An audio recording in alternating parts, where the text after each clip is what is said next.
Namaku Naila. Usia 23 tahun. Kata orang, aku kembang desa. Wajahku cantik, kulit kuning langsat, rambut hitam legam selalu kubiarkan terurai. Tapi aku bukan tipe yang suka pamer. Sejak lulus SMA, aku memilih tinggal di desa dan membantu nenek mengurus warung kecil peninggalan almarhum kakek. Hidup kami sederhana tapi damai. Aku tak punya ambisi besar. Cukup bisa tertawa setiap pagi bersama nenek sambil menyeduh kopi. Sampai hari itu datang. Hari di mana hidupku berubah drastis. Nenek meninggal mendadak. Jantungnya lemah. Katanya, aku terpukul. Sangat. Dialah satu-satunya keluarga yang kupunya. Aku kira rasa sakit karena kehilangannya adalah yang terburuk. Ternyata, tidak. Seminggu setelah pemakaman, Pak Arman, kepala dusun, datang membawa surat wasiat. Ia membacanya di ruang tamu di hadapan beberapa tetua desa dan saksi dari kantor desa. Sesuai wasiat almarhumah Nyai Lastri, cucunya Naila harus menikah dengan seorang pria bernama Reno dalam waktu 3 minggu setelah hari pemakaman.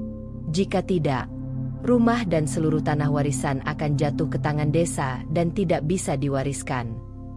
Ruangan mendadak hening. Aku merasa dunia runtuh.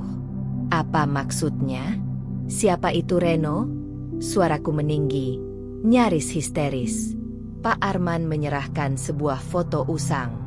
Di dalamnya, seorang pria duduk di bawah pohon jati belakang rumah nenek. Rambutnya acak-acakan, bajunya lusuh, wajahnya tirus. Aku mengenalnya, orang yang sering kulihat tidur di bel bambu kosong dekat balai desa. Warga memanggilnya Reno si Gembel. Kenapa nenek menyuruhku menikah dengan dia? Tanyaku pelan, hampir tak percaya. Pak Arman menghela napas. Reno pernah menyelamatkan Nyai Lastri saat beliau jatuh sakit di tengah sawah. Beberapa tahun lalu, ia merawat diam-diam, membawa air, bahkan memanggil bidan. Mungkin itu alasan beliau begitu menghargainya. Aku ingin menolak, tapi hukum adat dan surat wasiat yang sudah sah membuat posisiku terjepit. Tanah dan rumah ini satu-satunya peninggalan nenek. Jika aku menolak menikahi Reno, aku harus pergi dari sini. Aku tak punya apa-apa lagi. Desa pun mulai bergosip. Kembang desa mau menikah dengan Gembel? Aib, kata sebagian. Tapi lebih banyak yang menunggu-nunggu seolah ini drama hiburan. 3 hari kemudian, aku dipertemukan dengan Reno secara langsung. Ia tampak bersih sedikit, mengenakan kaos polos dan celana panjang butut. Tapi ia tetap pria yang dipandang sebelah mata oleh semua orang. Apa kamu setuju menikah denganku? Tanyaku langsung. Ia tidak terlihat kaget, hanya tersenyum kecil. Aku menghormati nenekmu. Kalau ini maunya, aku terima. Aku menatapnya penuh benci. Jangan berharap aku akan mencintaimu.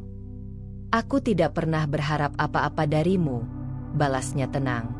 Dan begitulah, 3 minggu setelah pemakaman nenek, kami menikah di balai desa dengan upacara sederhana. Aku mengenakan kebaya putih dengan wajah datar. Reno berdiri di sampingku, tenang dan sopan. Orang-orang menatap kami seolah ini adalah pertunjukan yang lucu. Sore itu, aku resmi menjadi istri seorang pria yang bahkan tak kukenal dan yang paling menyakitkan, yang tak kuinginkan. Tapi aku belum tahu, pria ini menyimpan sesuatu yang bisa mengguncang hidupku lebih dari sekadar wasiat nenek. Malam pertama setelah pernikahan kami bukan malam romantis seperti di cerita-cerita. Tidak ada pelukan, tidak ada percakapan manis, hanya hening. Reno tidur di bel bambu depan rumah, sedangkan aku tetap di kamar nenek yang kini menjadi milikku sepenuhnya, setidaknya secara hukum. Tiap kali aku keluar kamar, dia selalu duduk diam, menatap langit, seolah berbicara dengan bintang. Anehnya, dia tak pernah mencoba mendekat, bahkan tak pernah memaksaku untuk bersikap layaknya istri. Itu membuatku bingung dan jujur saja, semakin curiga. 1 minggu berlalu. Reno tetap pada rutinitasnya. Bangun pagi, menyapu halaman, membersihkan selokan, lalu pergi entah kemana dan kembali sore hari dengan baju yang lebih kotor dari pagi. Aku tidak pernah bertanya, dan dia pun tidak pernah menjelaskan. Hingga suatu pagi, aku melihatnya berdiri lama di belakang rumah, menghadap ke kebun jati warisan nenek. "Kenapa kamu sering berdiri di sana?" tanyaku tanpa sadar. Mungkin karena penasaran sudah mengalahkan gengsi. Ia menoleh sebentar, lalu kembali menatap pohon-pohon tinggi itu. "Dulu aku sering tidur di bawah sana, tempat yang tenang. Nyai Lastri biasa membawakan aku bubur tiap pagi waktu itu. Katanya aku harus tetap kuat." Aku tercekat. Jadi Reno benar-benar punya hubungan dekat dengan nenek? "Apa kamu pengangguran?" tanyaku blak-blakan. "Setiap hari pergi tapi nggak jelas kemana." Ia tertawa kecil, suara renyah yang pertama kali kudengar dari mulutnya. "Pengangguran, ya? Tergantung dari sudut pandangmu." Aku serius. "Aku kerja kok. Tapi bukan kerja kantoran. Lagian, kalau aku pengangguran, kamu bisa lapor ke kepala dusun," katanya sambil tersenyum tipis, lalu pergi begitu saja meninggalkanku yang makin sebal. Hari-hari berikutnya, aku diam-diam memperhatikan Reno. Meski berpenampilan kumuh, ada hal aneh darinya. Setiap ia masuk pasar desa, beberapa pedagang tua menyapanya dengan sopan. Bahkan Pak Kosim, penjaga toko material yang terkenal pelit, pernah memberinya rokok tanpa minta bayaran. Semakin aku memperhatikan, semakin banyak hal yang tidak masuk akal. Suatu sore, saat aku berjalan di pasar bersama temanku, Sari, aku mendengar percakapan dua ibu-ibu. "Si Reno itu emang aneh. Dulu katanya pernah kerja di kota besar. Pinter anaknya, cuma milih hidup gelandang aja, kayak cari pelarian." "Ah, masa sih? Tapi kalau lihat sorot matanya, kayak bukan orang sembarangan." "Reno, kerja di kota besar? Pinter? Kenapa hidup seperti sekarang?" Aku pulang dengan kepala penuh tanda tanya. Malamnya, aku memberanikan diri bertanya langsung, "Kamu sebenarnya siapa, Ren?" Ia menoleh dari bel bambu, menatapku dalam diam. "Kamu nggak harus tahu semuanya sekarang, Naila." Aku mengernyit. "Kenapa?" "Karena belum waktunya. Yang jelas, aku bukan gembel seperti yang kamu kira." Aku ingin membalas, tapi tatapannya terlalu jujur, terlalu tajam untuk diragukan. Ada sesuatu dalam diri Reno yang tak bisa kugambarkan. Seperti lapisan rahasia yang belum terbuka. Malam itu aku tidak bisa tidur. Bukan karena benci, tapi karena penasaran. Aku baru sadar, meskipun kami sudah menikah, aku tak tahu apa-apa tentang suamiku sendiri. Pagi di desa Karangjati biasanya menenangkan, tapi tidak untukku. Sejak pernikahan itu, aku tak bisa keluar rumah tanpa tatapan nyinyir, senyum sinis, atau bisikan tajam dari para ibu-ibu yang sedang menyapu halaman sambil bergibah. "Cantik-cantik, malah nikah sama gembel. Itu pasti ada apa-apanya. Nggak mungkin Nyai Lastri nyuruh cucunya nikah sama orang kumuh kalau bukan karena terpaksa." Aku pura-pura tidak dengar, tapi di dalam hati, aku sakit. Pernikahan ini memang bukan pilihanku. Tapi bukan berarti aku ingin dilabeli wanita murahan, apalagi dianggap menjatuhkan harga diri keluarga.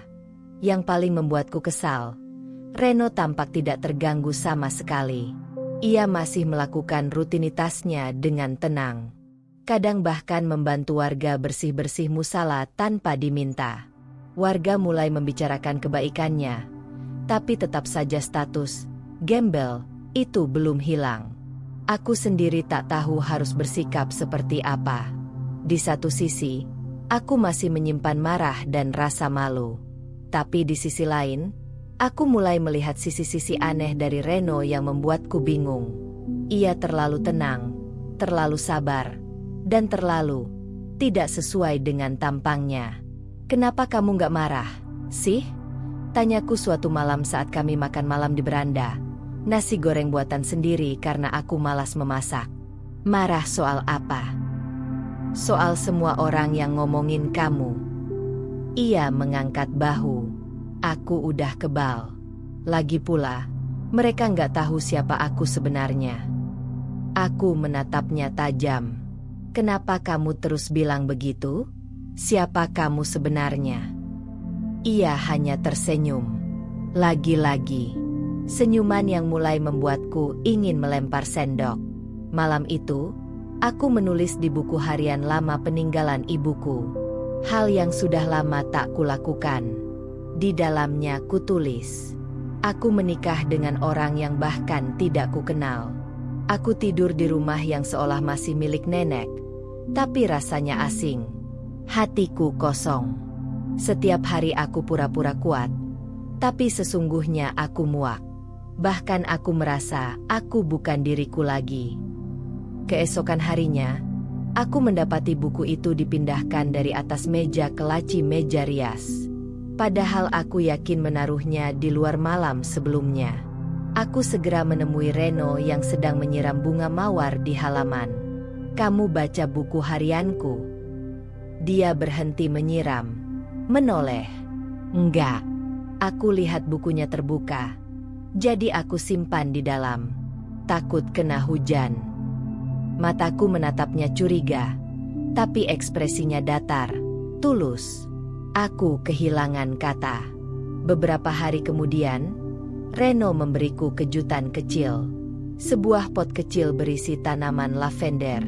"Katanya kamu suka wangi ini," ucapnya pendek. Aku terdiam. Lavender adalah bunga kesukaanku, tapi aku tidak pernah bilang padanya. Yang tahu hanya nenek. Dari mana Reno tahu? Kecurigaanku bertambah. Apakah hubungan Reno dan nenek lebih dekat dari yang kukira? Apakah ada alasan lain di balik wasiat itu? Hari demi hari aku hidup dalam konflik batin. Kadang aku ingin melarikan diri, memulai hidup baru di kota. Tapi setiap kali aku melihat foto nenek di ruang tamu, hatiku mencelos. Aku merasa bersalah. Seolah aku mengkhianati harapan terakhirnya. Pernikahan ini tidak aku ridho. Tapi aku tetap di sini. Entah karena cinta yang belum kusadari, atau sekadar perasaan bertanggung jawab yang terlalu dalam. Yang jelas, aku terjebak. 3 minggu sudah sejak aku menikah dengan Reno, tapi rasanya seperti 3 tahun. Waktu berjalan lambat, seolah tiap menit adalah siksaan batin yang menunggu meledak kapan saja. Aku bangun setiap pagi dengan rasa enggan, dan tidur tiap malam dalam kegelisahan yang tak kunjung reda. Hubungan kami tetap datar. Kami tinggal serumah, tapi seperti 2 orang asing yang sekadar numpang berteduh di atap yang sama. Reno tidak pernah menuntut apapun, tidak pernah menyentuhku, tidak pernah bersikap seperti suami pada umumnya. Itu seharusnya membuatku lega, tapi entah kenapa justru membuatku semakin muak.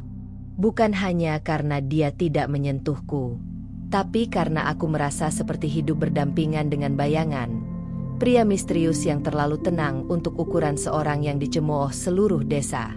Hari itu aku pergi ke warung milik Bu Isma, sekadar membeli minyak dan beras. Baru saja menurunkan helm, 2 ibu-ibu di depan warung langsung terdiam canggung. Tapi gumaman sebelumnya sempat terdengar samar. "Cantik-cantik kok mau dinikahin sama orang kayak gitu?" Aku pura-pura tak dengar, tapi darahku sudah naik ke kepala. Setelah membayar, aku menoleh dan berkata, "Mending urus anak kalian biar nggak ngerokok di belakang sekolah daripada ngurus hidup orang." Mereka terdiam. Aku pergi tanpa menoleh lagi. Begitu pulang, aku lempar plastik belanjaan ke meja dapur dengan kesal. Reno yang sedang memotong rumput di halaman menoleh cepat. Tapi aku tak peduli. "Aku nggak kuat," teriakku tiba-tiba dari balik pintu. "Aku capek dipandang sebelah mata karena kamu." Karena kita. Reno masuk pelan. Wajahnya tetap tenang. Kalau kamu nggak sanggup, kamu bisa pergi. Aku menatapnya tajam. Apa maksudmu? Kamu yang harusnya pergi. Ini rumah nenekku. Reno tersenyum kecil.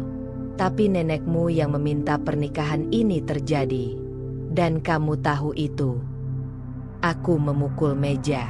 Kenapa sih kamu bisa sebegitu santainya?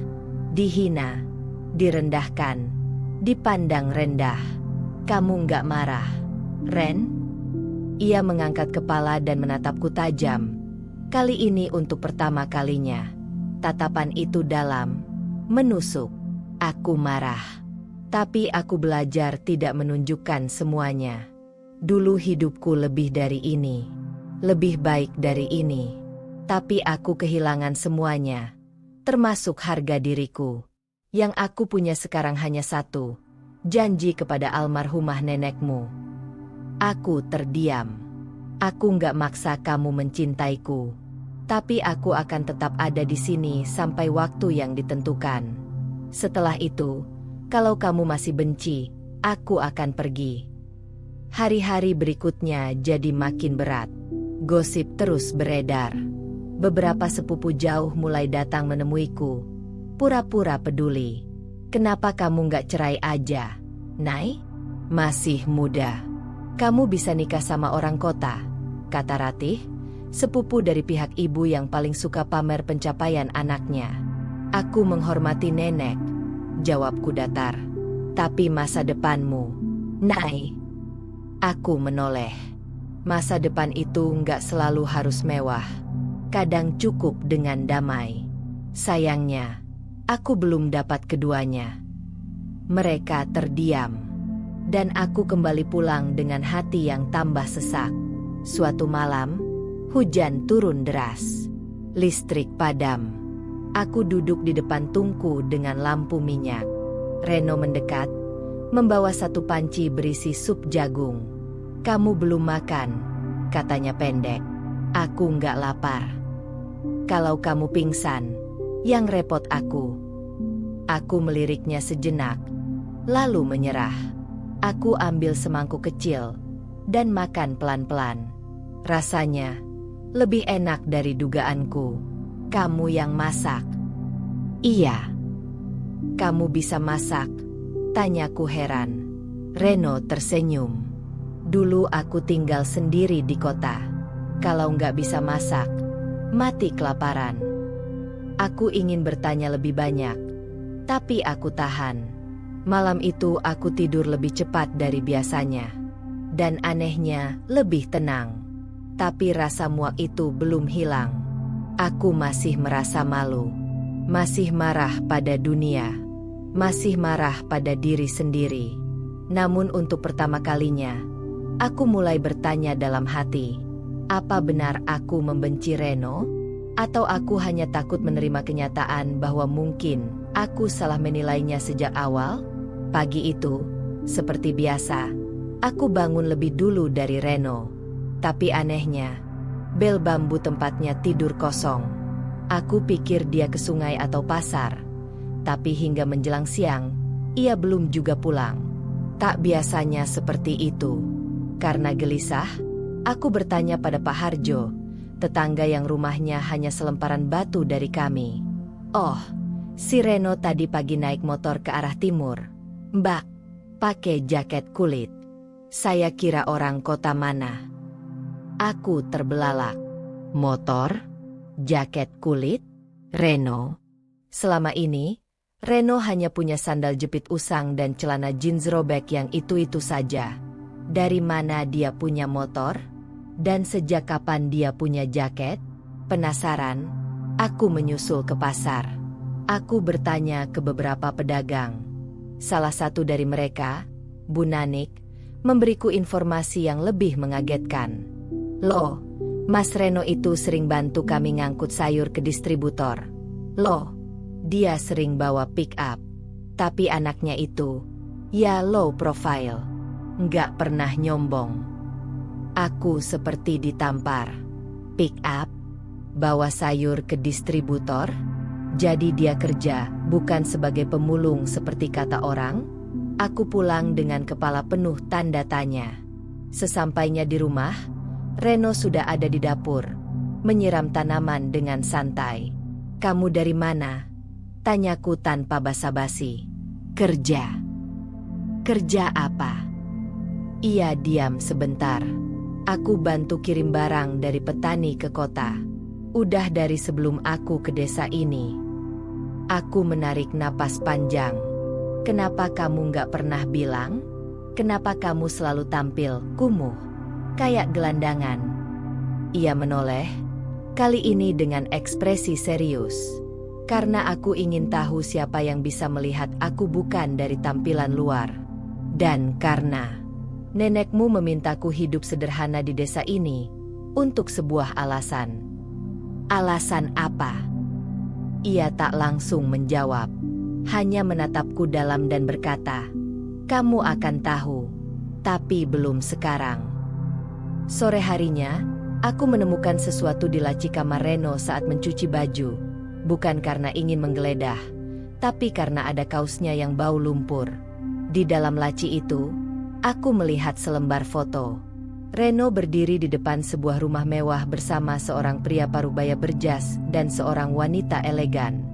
Di belakang foto itu tertulis, "Reno Tanah Harapan Group, Jakarta, 2017." Aku hampir menjatuhkan foto itu. Tanah Harapan Group?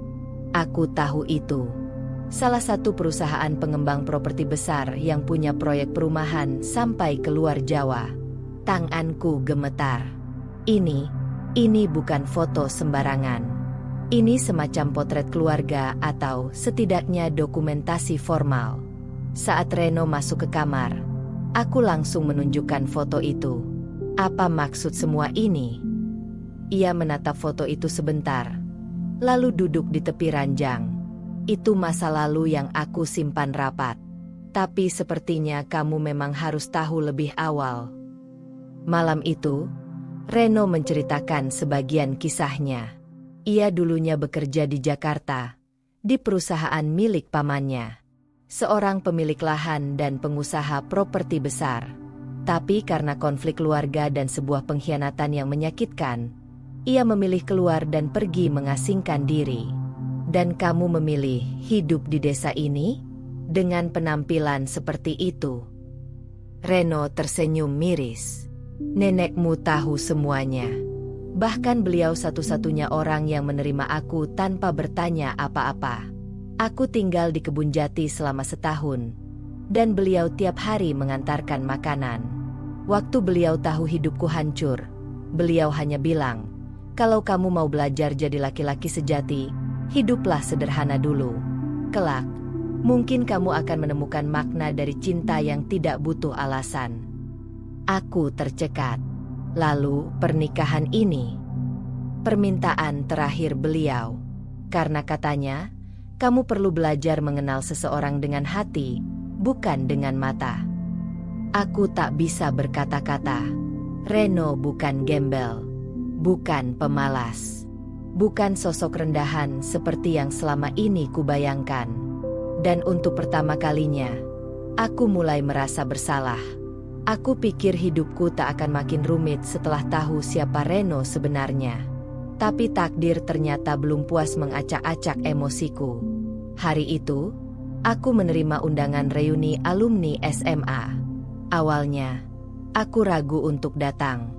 Tapi setelah berpikir ulang, aku merasa butuh bertemu teman lama, butuh udara baru, keluar sejenak dari hiruk-pikuk gosip desa dan kekusutan pikiranku sendiri.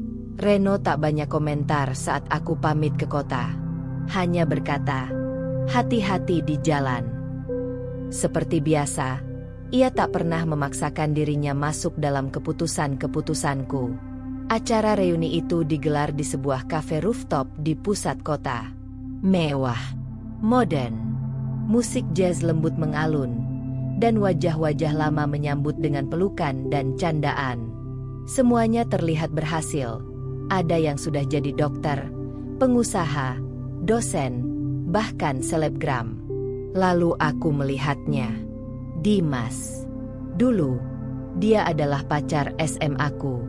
Cinta monyet yang sempat tumbuh serius. Kami putus menjelang kuliah karena aku memilih tinggal di desa, sementara dia kuliah ke luar negeri. Dimas masih setampan dulu, bahkan lebih. Pakaiannya rapi, jam tangan mewah melingkar di pergelangan, dan tatapannya masih sama, penuh percaya diri. "Naila?" Suaranya berat dan hangat. Aku tersenyum kaku. "Lama nggak ketemu." "Iya, kamu nggak berubah. Masih jadi kembang desa, kayak dulu." Kami mengobrol, tertawa mengenang masa lalu. Tapi saat aku menyebut Reno dan status baruku sebagai istri, ekspresi Dimas berubah sedikit. "Suamimu kerja apa sekarang?" tanyanya. "Bantu distribusi hasil panen warga ke kota," jawabku jujur, tanpa basa-basi. "Hah? Jadi supir?" Nada suaranya terdengar meremehkan meski dibalut senyum. Aku tak menjawab. Hatiku terasa dingin. "Aku kira kamu bakal nikah sama seseorang yang, ya, setara sama kamu, Nay. Kamu pintar, cantik, punya nilai tinggi di sekolah. Sayang banget kalau ujungnya begini." Perlahan, aku berdiri. "Makasih atas undangannya, Dim. Senang ketemu kamu lagi." Aku tinggalkan reuni itu dengan perasaan campur aduk. Di satu sisi, aku merasa Dimas benar. Hidupku sekarang sangat jauh dari yang dulu kuimpikan. Tapi di sisi lain, ada perasaan tak rela ketika Reno direndahkan seperti itu. Apalagi oleh seseorang yang dulu mengaku mencintaiku. Sesampainya di rumah malam itu, Reno sedang duduk di teras, menunggu sambil memegang segelas teh. "Kamu pulang cepat," katanya. "Reuninya ngebosenin," jawabku singkat. "Kamu ketemu mantanmu?" tanyanya sambil tersenyum kecil. Aku menatapnya tajam. "Kamu tahu, desa kecil, gosip cepat nyebar. Lagi pula, kamu cerita soal Dimas waktu ngobrol sama nenekmu, kan?" Aku terdiam. Lagi-lagi, dia tahu. Dan tidak marah. "Kamu nggak cemburu?" tanyaku pelan. Reno menatapku lembut. "Kalau kamu masih cinta sama dia, aku bisa pergi. Tapi kalau kamu cuma ragu, aku akan tetap di sini sampai kamu yakin." Hatiku mencelos. Aku masuk ke kamar dengan perasaan yang tak bisa kusebutkan namanya. Marah, bingung, tersentuh, semuanya bercampur jadi satu. Keesokan harinya, Dimas datang ke rumah. Dengan mobil mewahnya dan parfum mahal yang menyengat, ia berdiri di depan rumah kami yang sederhana. Reno sedang memperbaiki genteng, dan aku yang membuka pintu. "Aku tahu kamu gak bahagia, Nay," katanya tanpa basa-basi. "Kalau kamu mau, ikut aku ke Jakarta. Aku bisa kasih kamu hidup yang layak." Aku membeku. "Lupakan cowok itu. Kamu pantas dapat lebih. Kamu dilahirkan untuk jadi ratu, Naila, bukan jadi istri supir." Reno turun dari tangga kayu. "Kalau kamu selesai meremehkan orang lain di depan rumah saya, silakan pergi." "Lo siapa? Cuma numpang hidup di sini," bentak Dimas. Reno hanya tersenyum. "Kalau kamu tahu siapa saya, mungkin kamu bakal pikir dua kali sebelum bicara." Aku berdiri di antara mereka. "Cukup." Aku menatap Dimas. "Mungkin kamu lupa, Dim. Aku memilih tinggal di desa karena aku mencintai kedamaian, bukan karena aku gagal. Dan Reno, mungkin kamu anggap dia bukan siapa-siapa, tapi dia jauh lebih tahu bagaimana memperlakukan wanita dengan hormat dibanding kamu." Dimas menatapku tak percaya. "Jadi kamu milih dia?" Aku mengangguk tegas. "Ya, aku milih laki-laki yang tahu caranya mencintai, tanpa mengubah siapa aku." Dimas pergi tanpa pamit. Dan untuk pertama kalinya, Aku memandang Reno dengan rasa yang berbeda. Ada kagum, ada hangat, ada sesuatu yang mulai tumbuh perlahan. Desa kami kecil, dan seperti desa kecil pada umumnya, berita menyebar lebih cepat daripada angin. Sehari setelah Dimas datang dengan mobil mewahnya, seluruh warga desa seperti menemukan topik baru yang lezat untuk digosipkan. Aku tak butuh waktu lama untuk menyadari bahwa hidupku akan kembali jadi sorotan. Apa Naila mau balikan sama mantannya? Itu si Reno pasti sakit hati. Ya. Lagian dari awal juga udah nggak cocok. Neneknya pasti nyesel kalau masih hidup. Awalnya aku mencoba menutup telinga. Tapi lama-lama bisikan-bisikan itu menjadi semacam dentuman bom kecil yang meledak pelan-pelan di kepala. Pagi itu, aku ke balai desa untuk mengurus berkas administrasi. Di sana, aku harus menghadapi wajah-wajah yang menatapku penuh rasa ingin tahu.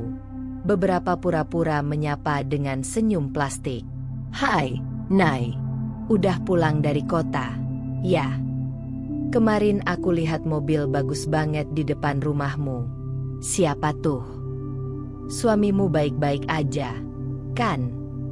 Aku balas dengan senyum sopan. Tapi rasanya seperti ditusuk pelan-pelan. Setiap kata seperti jebakan, kalimat basa-basi yang mengandung racun di baliknya. Aku pulang dengan mata berkaca-kaca. Di depan rumah, Reno sedang memperbaiki sepeda anak tetangga. Ia menoleh saat melihatku, tapi tidak berkata apa-apa. Aku masuk dan langsung menutup pintu kamar. Aku menangis. Bukan karena Dimas, bukan karena gosip, tapi karena aku merasa sendiri. Tidak ada yang benar-benar memahamiku. Semua sibuk menilai dari luar. Seolah kebahagiaan harus ditentukan dari siapa suamiku, berapa hartanya, atau mobil apa yang berhenti di depan rumahku. Aku baru sadar, jadi kembang desa bukan cuma soal dikagumi, tapi juga soal dijadikan sorotan. Dan itu melelahkan. Malamnya, Reno masuk ke dapur membawa 2 cangkir teh.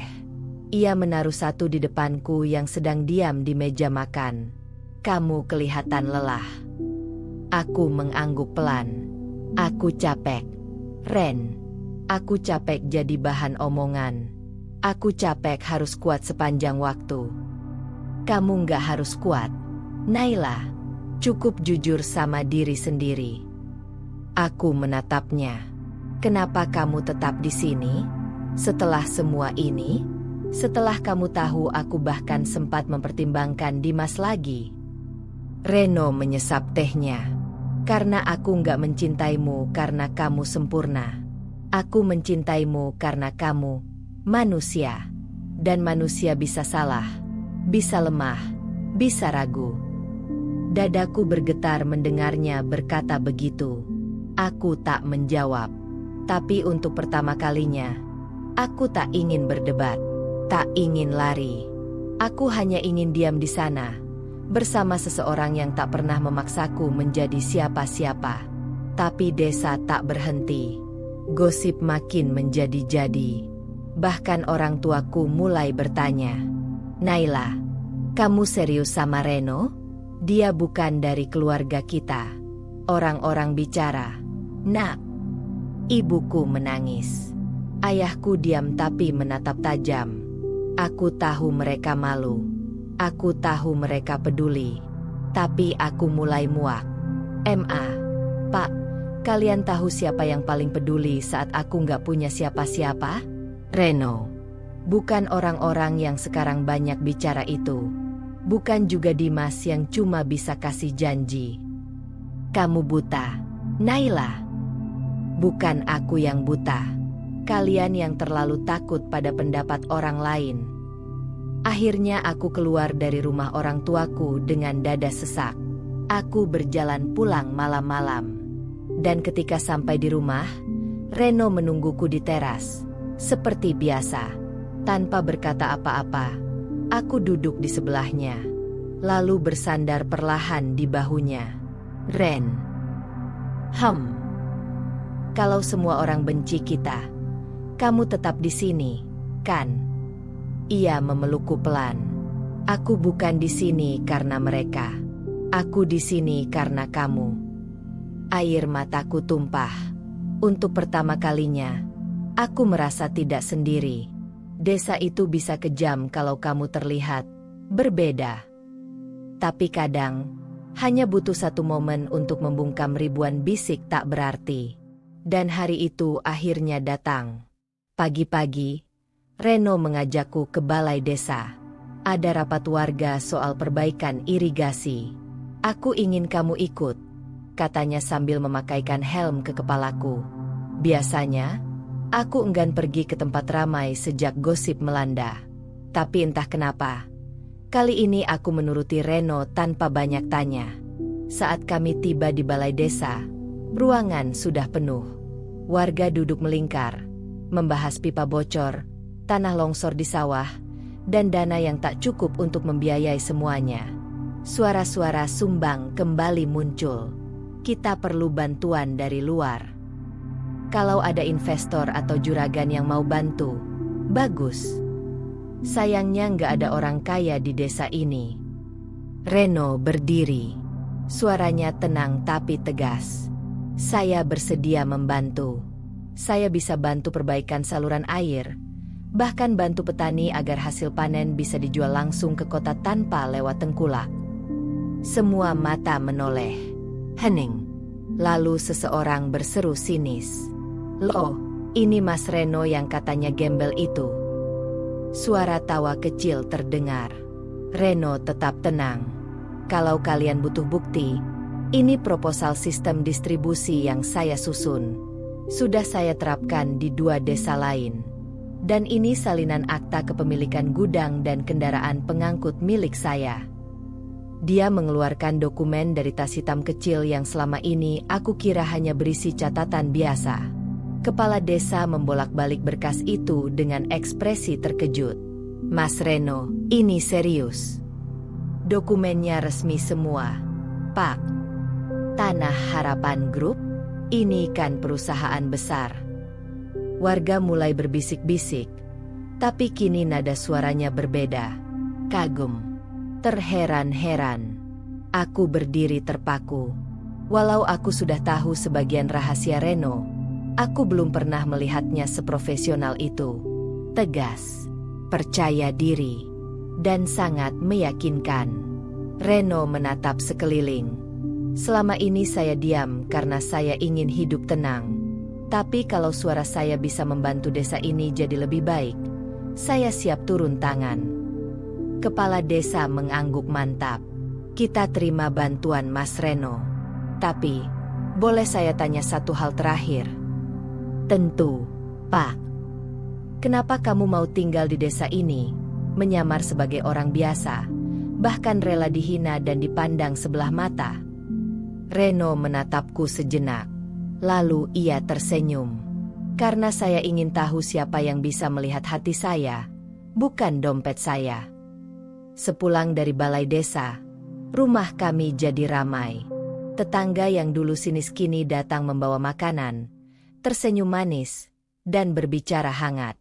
Tapi aku tahu siapa yang tulus, dan siapa yang cuma ingin ambil bagian dari cerita yang sedang naik daun. Aku menatap Reno saat kami duduk di teras rumah. Kamu sudah siap dilihat sebagai juragan. Sekarang, godaku. Belum tentu aku juragan. Tapi aku siap kalau akhirnya kamu bisa melihatku lebih dari sekadar gembel warisan nenek. Aku tertawa kecil. Kamu berubah. Reno menoleh dengan senyum jahil. Atau kamu yang mulai melihat dengan cara berbeda? Aku mengangguk pelan. Mungkin dua-duanya. Dan saat malam turun, aku tahu cinta itu memang butuh waktu. Kadang perlu luka. Tapi saat seseorang menunjukkan siapa dirinya yang sebenarnya, dengan tulus, bukan dengan pamer, cinta akan datang bahkan tanpa diundang. Aku menatap Reno dari balik jendela. Dia sedang menyiram bunga di halaman rumah yang perlahan mulai tampak rapi dan penuh warna. Bunga-bunga yang dulu kupelihara saat nenek masih hidup kini kembali tumbuh. Seperti rasa di hatiku yang semula mati suri, kini pelan-pelan mekar kembali. Tapi ada yang mengganjal. Perasaan ini, aku takut. Takut membiarkannya tumbuh terlalu dalam. Beberapa hari setelah Reno menunjukkan siapa dirinya di balai desa, semuanya berubah.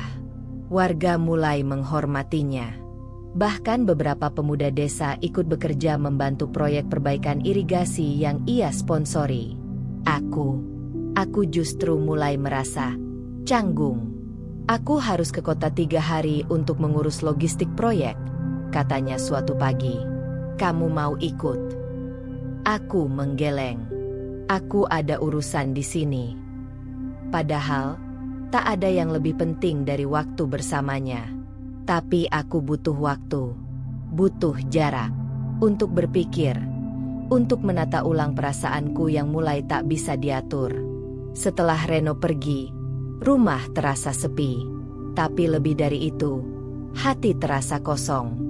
Aku menyibukkan diri dengan menjahit, membaca buku lama peninggalan nenek, bahkan mencoba memasak resep-resep yang dulu ku benci. Tapi tidak ada yang benar-benar mengalihkan pikiranku dari Reno. Hingga suatu malam, aku membuka laci tua di kamar.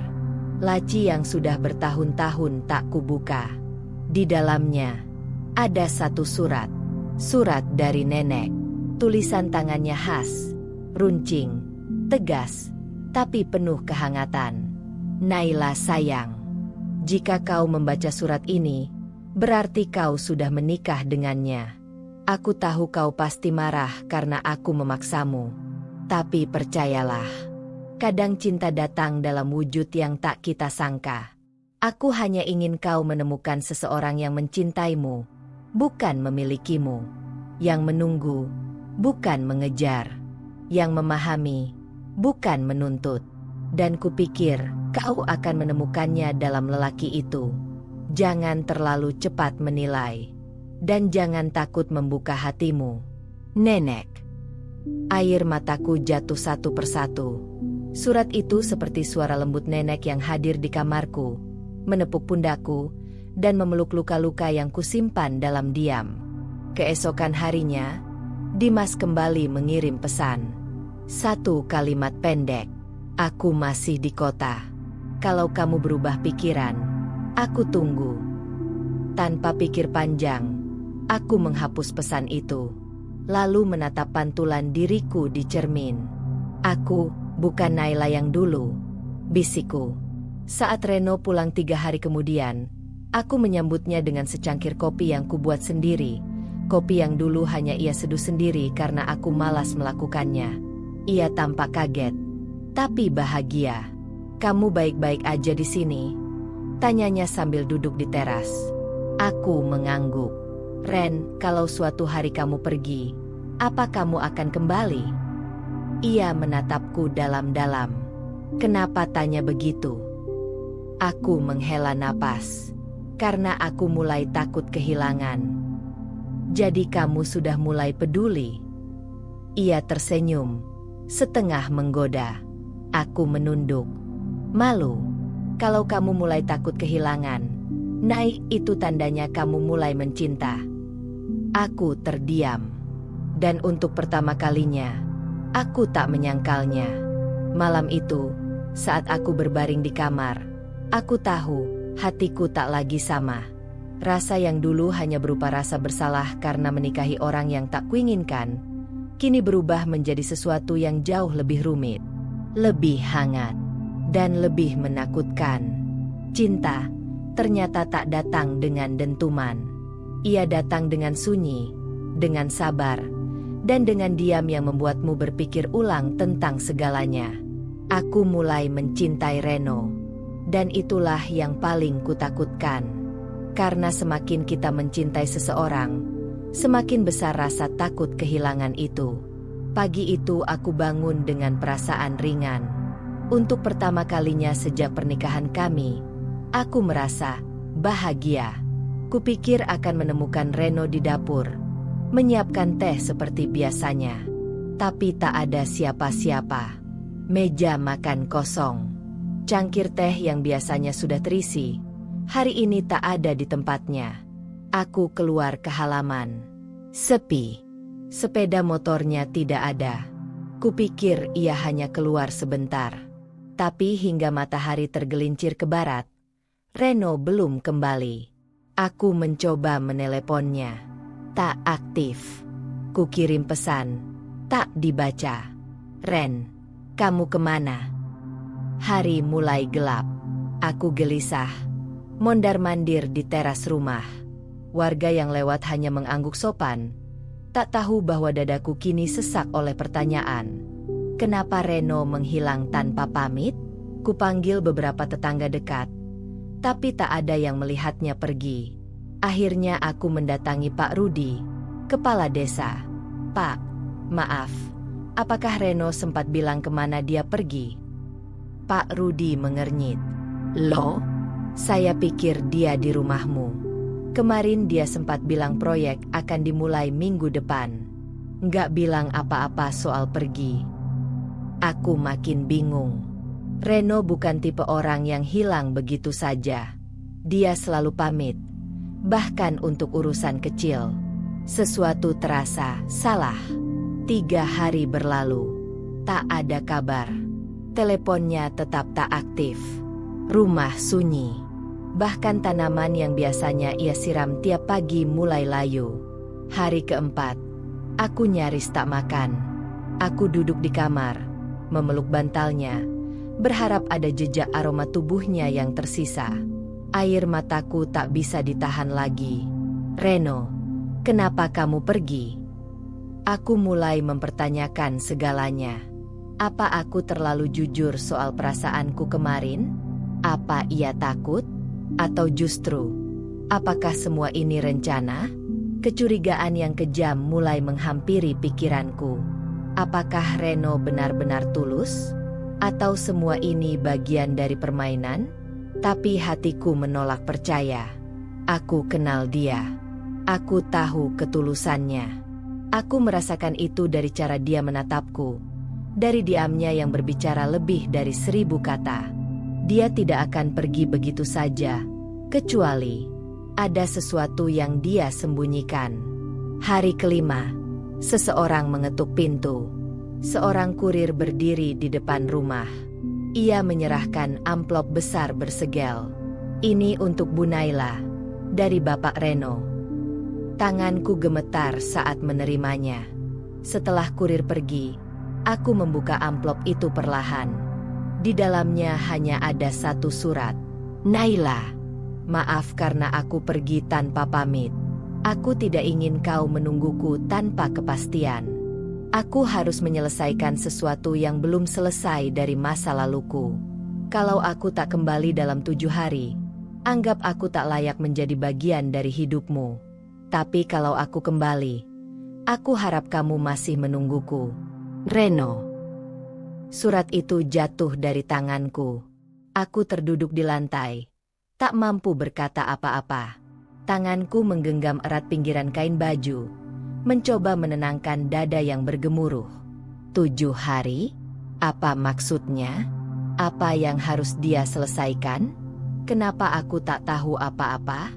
Malam-malam berikutnya menjadi malam terpanjang dalam hidupku. Setiap detik terasa seperti 1 jam. Setiap bayangan di luar jendela membuatku berharap itu Reno. Tapi dia tak muncul. Hari demi hari berlalu. Aku menghitungnya seperti menanti ajal. Setiap detik adalah siksaan. Hingga akhirnya hari ke-7 tiba. Dan belum ada tanda-tanda Reno kembali. Hari ke-7. Matahari sudah terbenam. Tapi Reno belum kembali. Aku duduk di teras rumah dengan tatapan kosong. Pintu depan kubiarkan terbuka seharian. Seolah dengan itu Reno bisa langsung masuk jika pulang tiba-tiba. Tapi angin yang masuk justru membuat hatiku makin dingin. Sudah pukul 20. Aku tak tahu lagi harus berharap atau pasrah. Lalu, tok tok tok. Seseorang mengetuk pintu pagar. Aku sontak berdiri. Degup jantungku melonjak tinggi. Tapi yang kulihat bukan Reno.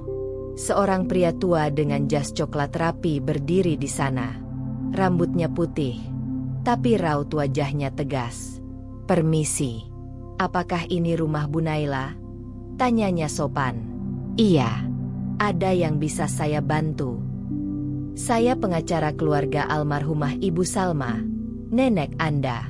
Nama saya Pak Hardiman. Saya datang karena ada surat wasiat tambahan yang baru ditemukan." Aku membeku. Surat wasiat? Iya.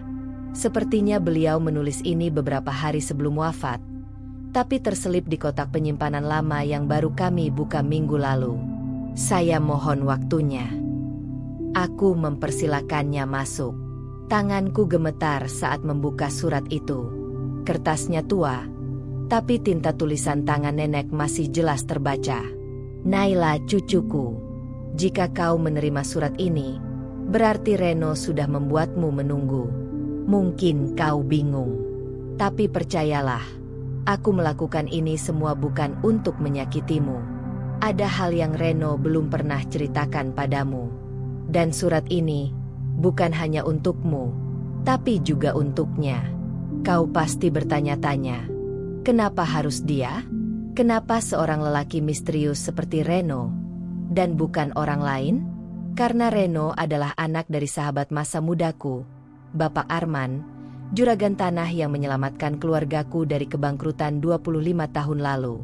Reno mewarisi semuanya, tapi ayahnya ingin ia belajar hidup dari bawah, agar tidak jadi pria sombong seperti banyak orang kaya lainnya. Aku dan ayahnya membuat perjanjian diam-diam. Jika Reno dewasa dan siap menikah, ia harus menjalani 1 tahun hidup sebagai rakyat biasa. Dan jika selama itu ia bisa menemukan pasangan yang mencintainya tanpa tahu siapa dia sebenarnya, maka ia akan mewarisi seluruh harta keluarganya. Aku memintanya menikah denganmu, karena aku percaya, hanya kamu yang bisa melihat hatinya, bukan dompetnya. Dan sekarang, semua ada di tangan kalian. Nenek. Surat itu terlepas dari tanganku. Aku terisak. Begitu banyak rahasia, begitu banyak kebenaran yang kusangka luka, ternyata adalah perlindungan. Ternyata aku bukan dipaksa menikah karena nenek tak menyayangiku, tapi justru karena ia mempercayai hatiku lebih dari siapapun. Pak Hardiman menambahkan, Reno sedang menyelesaikan urusan keluarga terakhirnya di luar kota. Ia tak ingin kamu ikut terlibat, karena ada sengketa warisan yang cukup berat. Tapi dia bilang, saya akan pulang jika Naila masih percaya saya pantas untuknya. Aku menangis. Untuk pertama kalinya, air mata ini bukan karena terluka, tapi karena disadarkan bahwa cinta sejati tidak datang lewat jalan mudah. Ia datang bersama ujian, rahasia, dan kesabaran. Aku menatap ke arah jalan, berbisik pelan, Reno, aku masih menunggumu. Dan kali ini, aku sungguh yakin akan jawabannya. Pagi itu aku berdiri di depan cermin dengan ransel di punggung dan tekad bulat di dada. Cermin memantulkan bayangan Naila yang berbeda, bukan lagi gadis yang hanya menunggu dan bertanya-tanya, tapi perempuan yang memilih untuk mencari jawaban. Aku akan ke kota. Aku tak bisa terus menanti dalam ketidakpastian. Jika Reno tak kembali di hari ke-7, maka aku akan menjemputnya. Karena cinta kadang harus diperjuangkan, bahkan oleh mereka yang tadinya merasa dikhianati oleh keadaan. Aku tiba di kota dengan petunjuk samar dari Pak Hardiman. Ia menyebutkan satu nama, Bularas, sekretaris lama dari keluarga Arman, ayah Reno. Alamatnya berada di kawasan lama yang padat, tapi berkarakter. Setelah bertanya ke beberapa warga, aku akhirnya menemukan rumah bercat hijau pudar itu. Bularas menyambutku dengan wajah kaget, lalu tersenyum hangat. Kamu pasti Naila. Reno sering bicara tentang kamu. Hatiku mencelos. Ia masih memikirkanku. Apa kamu tahu dia di mana sekarang? Tanyaku langsung. Wajah Bularas sedikit berubah. Ia menunduk sejenak. Dia sedang menghadapi persidangan. Ada tuntutan dari kerabat jauh ayahnya yang tidak terima Reno ditunjuk sebagai pewaris utama. Aku menahan napas. Dia tidak ingin kamu tahu. Dia takut kamu terlibat atau terseret gosip. Tapi aku tahu. Dia ingin kamu percaya. Aku mengepalkan tangan. Saya ingin bertemu dengannya. Bularas tampak ragu, tapi akhirnya memberi alamat gedung pengadilan tempat sidang terakhir digelar. Siang itu aku berdiri di depan gedung pengadilan. Gedung itu tampak megah dan mencekam dalam waktu yang bersamaan. Orang-orang berseliweran masuk keluar dengan setelan jas dan map di tangan. Aku merasa kecil, tapi tekadku lebih besar dari ketakutan. Aku masuk, menanyakan sidang Reno pada petugas. Reno Arman? Sidang barusan selesai. Tapi tadi dia bilang akan kembali ke rumah warisan orang tuanya. Di Bukit Mertani. Bukit Mertani? Itu bukit yang dulu sering diceritakan nenek saat kami duduk di beranda.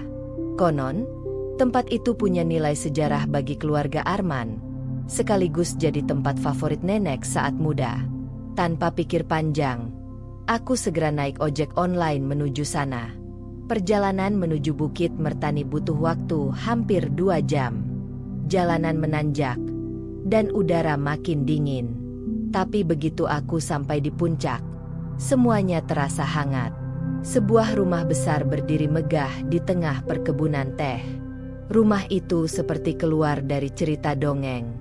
Putih, klasik, dan dikelilingi taman indah yang rapi. Dan di sana, berdiri seseorang dengan punggung menghadapku. Reno. Aku turun dari motor. Langkahku perlahan mendekat. Dadaku sesak oleh banyak rasa. Rindu, marah, lega, dan cemas. Reno. Suaraku lirih. Ia menoleh. Matanya membelalak. Naila.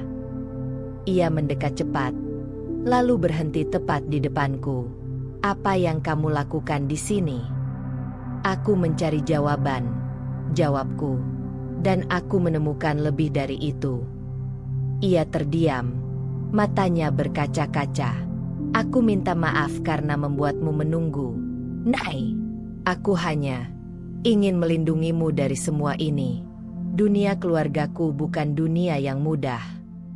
Aku tahu, ucapku, tapi kamu lupa satu hal. Apa? Aku bukan gadis lemah yang perlu dilindungi. Aku istrimu. Dan aku mencintaimu.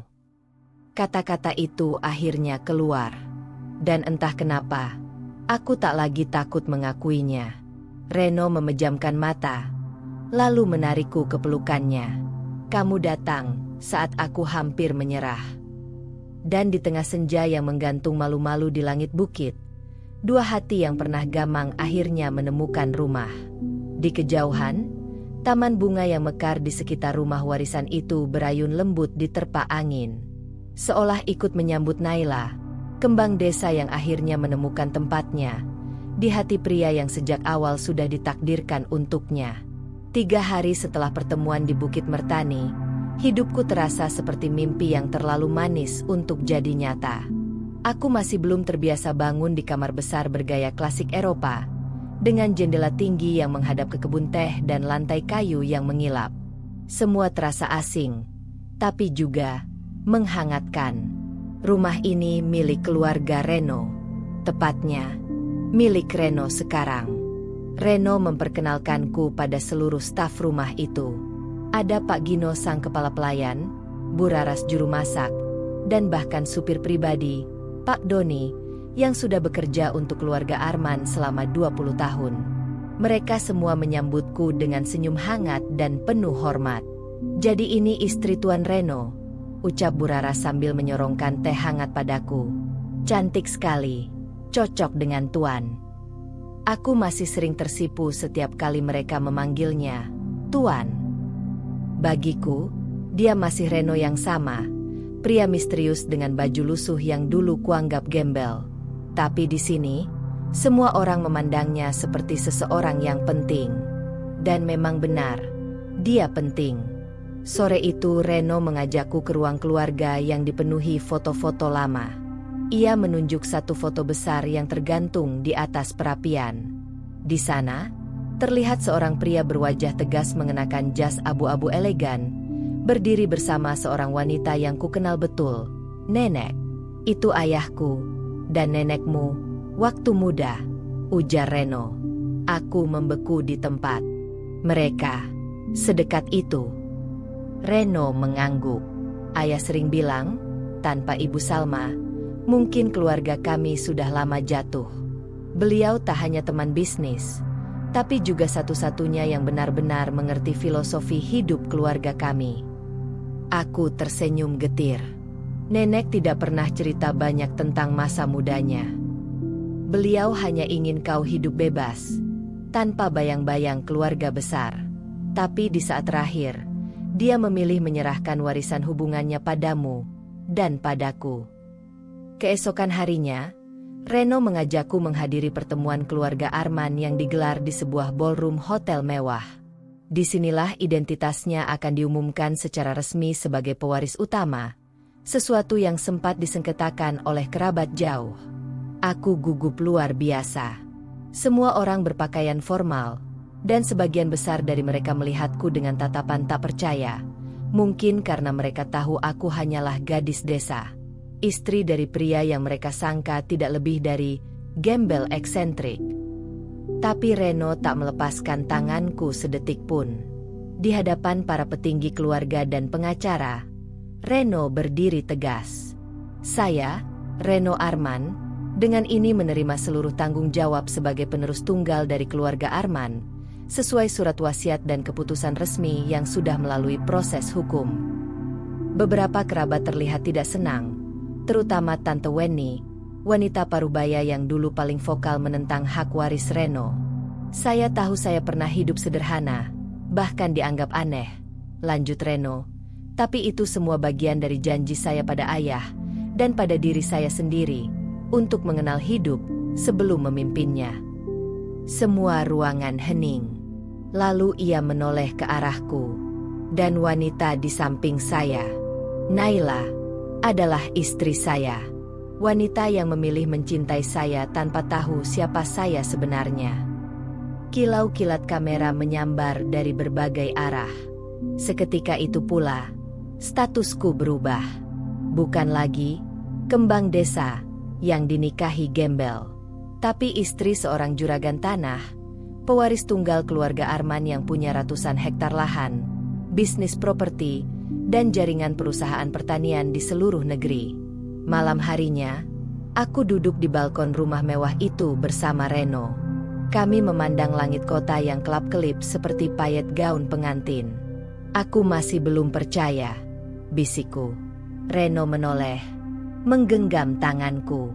Aku juga. Tapi aku percaya satu hal. Apa?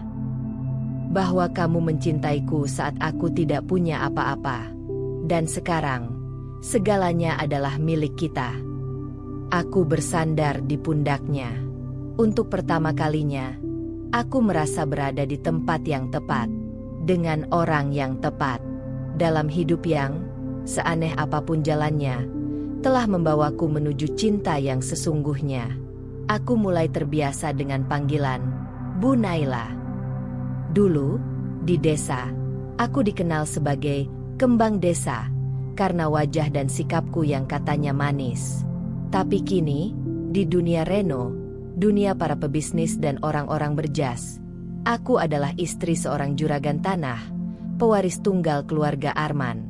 Dan yang paling mengejutkan, Reno adalah sosok yang jauh lebih besar dari yang pernah kubayangkan. Suatu pagi, Reno mengajakku ke kantor pusat Arman Group, di pusat kota Jakarta. Gedung 32 lantai itu menjulang tinggi, dengan logo AG di bagian puncaknya. Di sana, para staf berdiri dan menunduk hormat saat kami masuk. "Selamat pagi, Tuan Reno, Ibu Naila," kata mereka serempak. Aku tersenyum canggung. Belum terbiasa dengan perlakuan seperti itu. Reno membawaku masuk ke ruangannya, ruang direktur utama. Interiornya mewah tapi tetap hangat. Di balik kaca besar yang menghadap ke kota, Reno menarik tanganku. Dulu aku cuma punya satu pasang sepatu yang sudah bolong. Sekarang aku punya seluruh perusahaan ini. Tapi yang paling berharga tetap kamu. Aku tersenyum, tapi juga penasaran. Kenapa kamu memilih untuk menyamar seperti itu dulu? Jadi, gembel. Ia menarik napas panjang. Aku dibesarkan dengan fasilitas, sopir, sekolah luar negeri, dan semua yang diimpikan orang. Tapi ayahku selalu khawatir aku akan jadi pria sombong dan tak kenal rasa syukur.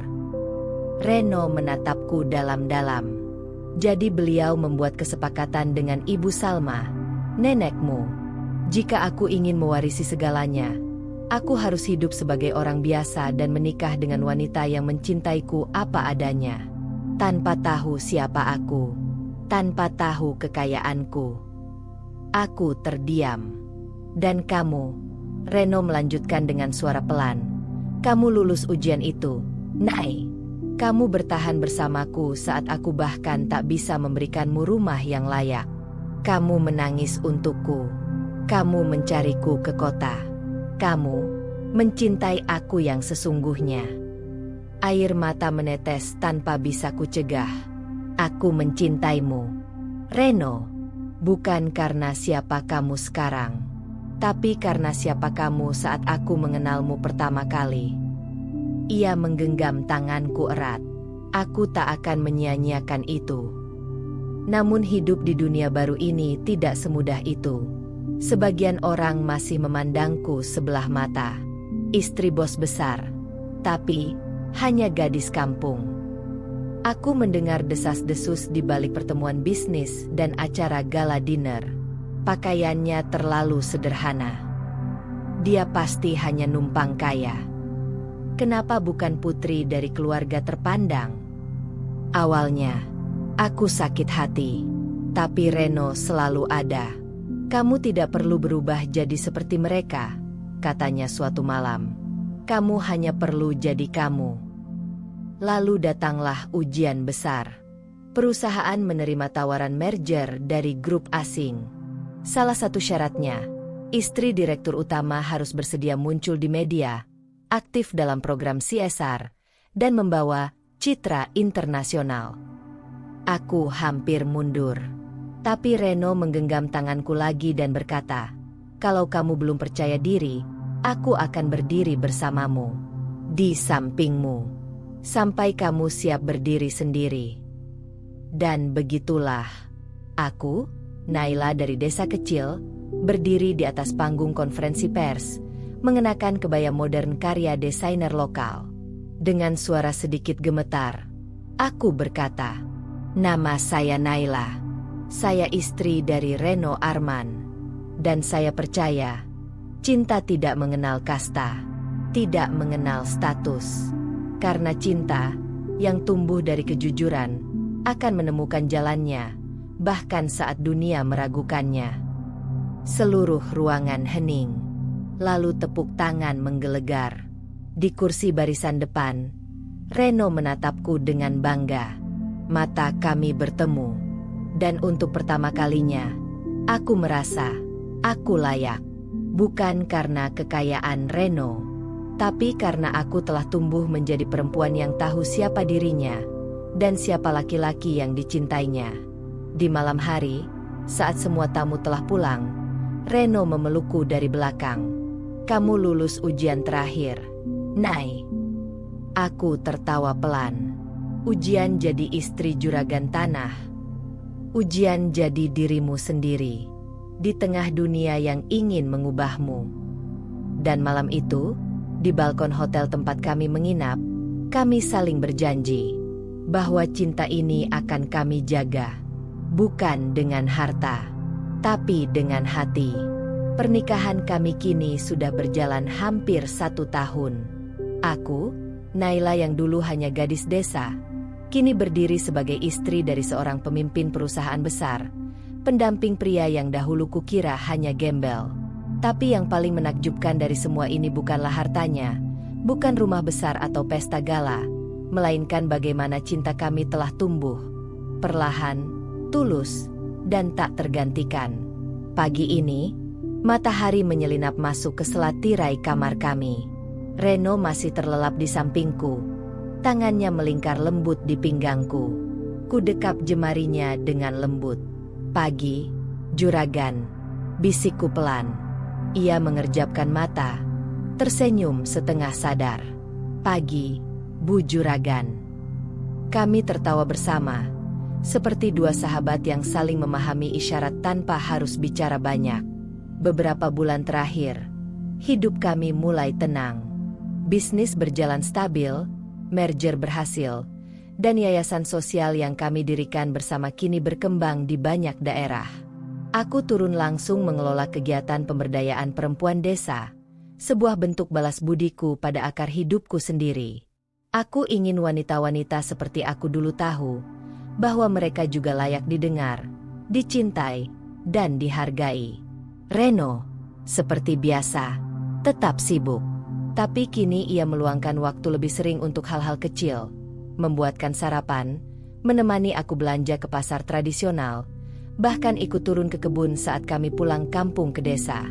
Istri juragan tetap suka belanja di pasar, tanyanya saat kami menawar tempe di warung Bu Inem. Karena cuma di pasar aku bisa dapat tempe, cabe, dan berita terkini. Jawabku santai. Kami tertawa. Bahkan penjual sayur pun ikut tertawa. Keluarga Reno akhirnya benar-benar menerimaku. Tante Weni, yang dulu begitu sinis, kini sering mengundangku ke acara keluarga, dan bahkan memintaku menjadi pembicara dalam seminar keluarga tentang regenerasi bisnis. Dulu aku ragu. Kini aku berdiri penuh percaya diri. Mungkin karena aku sadar, aku memang bukan dari dunia ini. Tapi aku juga tidak pernah mencoba berpura-pura menjadi orang lain. Dan ternyata, justru itu yang membuatku layak. Pada suatu sore, kami duduk di bangku taman rumah di Bukit Mertani. Udara dingin, aroma bunga mawar lembu tercium dari semak-semak di belakang. Di hadapan kami, kebun teh menghampar sejauh mata memandang. "Nai," ujar Reno, suaranya tenang. Kamu tahu kenapa ayah dulu menetapkan syarat cinta untuk warisan ini?" Aku menoleh, penasaran, karena dia pernah melihat keluarga runtuh karena kekuasaan. Uang bisa mengikat, tapi hanya cinta yang bisa menyatukan. Aku mengangguk pelan. Kita tidak pernah tahu cinta itu datang dari mana. Kadang dari balik kain lusuh dan kaki telanjang. Kadang dari wasiat terakhir seorang nenek. Kami saling menatap. Lalu Reno menggenggam tanganku, menarikku ke pelukannya. Aku bersandar di dadanya, mendengarkan detak jantung yang begitu akrab. Dan saat itu aku tahu, aku tidak menikah karena warisan. Bukan karena paksaan. Bukan karena harta. Aku menikah karena cinta yang perlahan tumbuh. Setelah diuji waktu, diuji rasa malu, diuji ego, diuji kenyataan yang pahit dan manis. Dan cinta yang tumbuh seperti itu tidak akan layu. Kini aku tahu, aku bukan hanya kembang desa. Aku adalah istri dari pria yang mencintaiku sebagai aku apa adanya. Dan dalam hidup yang awalnya penuh rahasia dan keterpaksaan, ternyata akhir kisah kami adalah kejujuran dan ketulusan yang tumbuh menjadi rumah. Dan begitulah akhir dari cerita kita hari ini. Setiap perjalanan, seberapapun kecilnya, selalu menyimpan pelajaran dan makna. Semoga kisah ini bisa menginspirasi, menghibur, atau bahkan membuka sudut pandang baru untukmu. Kalau kamu suka dengan cerita seperti ini, jangan lupa untuk like, komen, dan tentunya subscribe agar kamu nggak ketinggalan cerita-cerita seru berikutnya. Aktifkan juga lonceng notifikasinya supaya kamu jadi yang pertama tahu saat cerita baru tayang. Sampai jumpa di kisah selanjutnya.